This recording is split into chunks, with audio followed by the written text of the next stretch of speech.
Students, बेटे आज जो हम प्रैक्टिकल करने जा रहे हैं उसका उद्देश्य है कांच के प्रिज्म से गुजरने वाली प्रकाश किरण का पथ अनुरेखित तथा विचलन कोण मापना। तो इस प्रयोग को करने के लिए हम सबसे पहले एक सफ़ेद शीट लेंगे, उसको बोर्ड पर लगा लेते हैं पिन की हेल्प से ताकि वो हिले ना। उसके बाद हम ये प्रिज्म लेंगे और उस प्रिज्म को इस शीट के लगभग बीच में रखकर इसकी चारों तरफ से बाउंड्री बना लेते हैं ताकि ये अपनी जगह से ना हिले, और अगर हिले तो हमें पता चल जाए, इसीलिए हम इसकी बाउंड्री बना लेते हैं। बाउंड्री बनाने के बाद ऑलमोस्ट जो मैंने बाउंड्री बनाई है इसका नाम हम रख लेते हैं A, B एंड C। इसमें देखो ये जो एंगल है इसको हम प्रिज्म कोण बोलते हैं और ये 60 डिग्री का होता है, ये वाला ये 60 डिग्री है, ऑलरेडी है। इसके बाद हम इसकी जो AB वाली साइड है इस पर एक अभिलंब बना लेते हैं। अभिलंब क्या होता है? अभिलंब 90 डिग्री पर बनी हुई एक रेखा है, तो इसके बल्कि हम इसके बीच में पहले एक मिड पॉइंट, एक बीच में पॉइंट लगा लेते हैं। इसके ऑलमोस्ट बीच में हमने ये एक पॉइंट लगा लिया और इस पॉइंट को हम O नाम दे देते हैं। अब इस पॉइंट पर हम एक अभिलंब ड्रॉ करेंगे, यानी कि 90 डिग्री पर एक कोण बना लेते हैं। ये हो गया आपका। अब यहाँ पर जो हम अभिलंब बनाएंगे हम उसको डॉटेड लाइन से दिखाएंगे क्योंकि वो एक काल्पनिक रेखा है, ठीक है। इस अभिलंब का हम नाम रख देते हैं N1 एंड N2। इस अभिलंब पर हम एक 45 डिग्री पर 45 डिग्री पर एक और कोण बनाएंगे।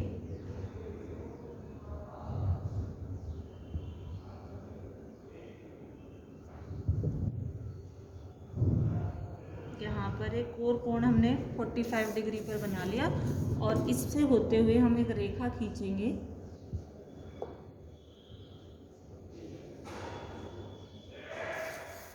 ये जो मैंने रेखा बनाई है इसको हम PO से दिखाते हैं और ये आपकी आपतित किरण है, इसको हम आपतित किरण मान लेते हैं। आपतित किरण का मतलब आने वाली प्रकाश की किरण, इसको हम आपतित किरण बोलते हैं। और अभिलंब और आपतित किरण के बीच में जो कोण बना है उसको हम I से दिखाते हैं और हमने यहाँ जो I लिया है वो लिया है 45 डिग्री। अब ये जो हमने आपतित किरण मानी है इस पर हम 2 ऑल पिन लगा लेते हैं, कहीं भी इस रेखा पर मान लेते हैं। एक हमने पिन यहाँ लगा दी। अब हमने यहाँ पर जो 2 पिन लगाएंगे उसको हम P1 और P2 मान लेते हैं और जो प्रिज्म हमने हटाया था उस प्रिज्म को दोबारा से उसी परिसीमा के अंदर रख लेते हैं। जो बाउंड्री हमने ड्रॉ की थी उसी में हम इसको एडजस्ट कर देते हैं।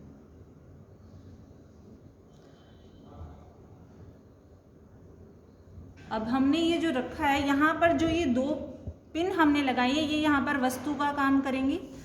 इन दोनों पिनों के प्रतिबिंब को हमने इसकी दूसरी साइड यानी कि AC साइड से हमें देखना है और इस तरह से देखना है कि प्रतिबिंब और ये जो 2 पिन हमने वस्तु की तरह उपयोग की हैं ये हमें एक सीधी रेखा में नजर आए। अब हमने देखो ये जो 2 पिन ली थी ये वस्तु का काम कर रही थी, इसे हमने AB की साइड लगाया था। अब इन 2 पिनों के हमें प्रतिबिंब देखने हैं दूसरी साइड से, AC साइड से, और प्रतिबिंब और वस्तु चारों हमें एक सीधी लाइन में नज़र आते हुए ये 2 पिन यहाँ इस तरह से हमें एडजस्ट करनी है, ठीक है। इसके बाद आप ये प्रिज्म हटा सकते हैं और ये जो 2 पिन हमने लगाई थी अब इनका हम नाम रख देते हैं, ये P3 होगी और ये P4 हो जाएगी। इन पिन को आप हटा सकते हैं और इनके जो निशान हैं उनको हम यहाँ सर्कल कर देते हैं। इसी तरह से ये जो 2 पिन थी इनको भी आप हटा के यहाँ सर्कल कर दो, P1 एंड P2। अब जो ये P3 और P4 बने हैं इनको मिलाते हुए आप एक सीधी रेखा इस तरह से खींचेंगे कि वो ए सी पर जाकर के मिलनी चाहिए। ये जो रेखा है ये आपकी कहलाएगी निर्गत किरण। ये निर्गत किरण, निर्गत मतलब निकलने वाली, आपतित यानी कि आने वाली। इस तरह से ये जिस पॉइंट पर टकराई है उस पॉइंट को हम नाम दे देते हैं आर का। ये आर पॉइंट है, ठीक है। और ये इस पूरी रेखा का नाम हम आर एस रख देते हैं। तो ओ पी आपतित किरण है और आर एस निर्गत यानी निकलने वाली किरण है। इसके बाद ओ और आर को हम मैच कर लेते हैं, मिला लेते हैं।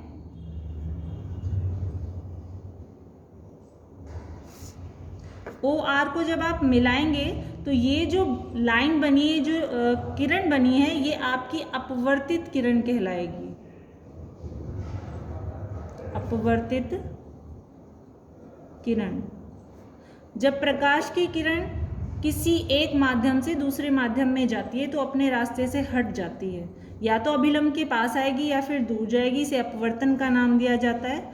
तो यहाँ पर बाहर जो माध्यम है वो विरल माध्यम है, यानी कि हवा है, और जो अंदर है कांच है वो सघन माध्यम है। तो जब प्रकाश की किरण विरल माध्यम से सघन माध्यम में जाती है तो वो अभिलंब की तरफ झुक जाती है। इसी तरह से जब प्रकाश की किरण सघन से विरल में निकल रही है, विरल में जा रही है, तो ये अभिलंब से दूर हट जाती है। अब यहाँ पर भी हम एक अभिलंब बना लेते हैं। अभिलंब यानी कि 90 डिग्री, 90 डिग्री पर बना हुआ एक कोण।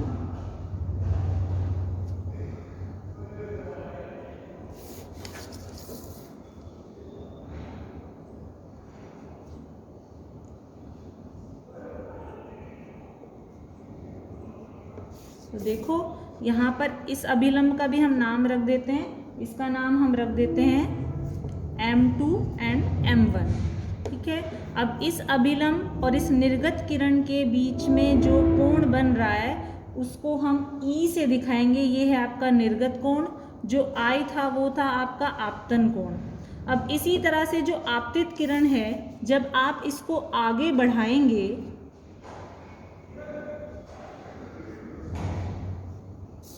और जो निर्गत किरण है इसको पीछे की साइड बढ़ाया जाएगा, तो इन दोनों के बीच में भी एक कोण बनेगा। इस कोण को हम D से दिखाते हैं। ये होता है आपका विचलन कोण। तो इस तरह से अभी 3 कोण हो चुके हैं। कोण I आपतन कोण, कोण E निर्गत कोण और कोण D विचलन कोण। तो I, E और D में जो संबंध है उस संबंध की हम देखो, हमारे पास जो ये 3 कोण आए हैं, आपतन कोण, निर्गत कोण और विचलन कोण, इन सभी में संबंध है। और इस प्रिज्म कोण में, इन सब में क्या संबंध है? इनमें संबंध है आपतन कोण प्लस निर्गत कोण बराबर होना चाहिए प्रिज्म कोण प्लस विचलन कोण के। तो अभी हमने बताया था कि जो हमने आपतन कोण लिया है वो कितना लिया है? 45 डिग्री का लिया है। इसमें जो ये निर्गत कोण है वो भी अगर हम मेज़र करें, नापें, तो ये हमारा 48 आ रहा है। तो आपका जो निर्गत कोण हो गया वो 48 हो गया। प्रिज्म कोण पहले से ही फिक्स है, ये आपका 60 डिग्री है, 60 डिग्री है। और इसमें जो ये विचलन कोण है इसको भी अगर हम नापें तो ये लगभग आपका जो है 35 के करीब आ रहा है, 35 के करीब आ रहा है। तो अगर आप इन सबको जोड़ें तो यहाँ पर एंगल I और एंगल E का जो जोड़ है वो 93 बनता है। एंगल A और एंगल D का जो जोड़ है वो लगभग 95 डिग्री बनता है, यानी कि ये लगभग बराबर है।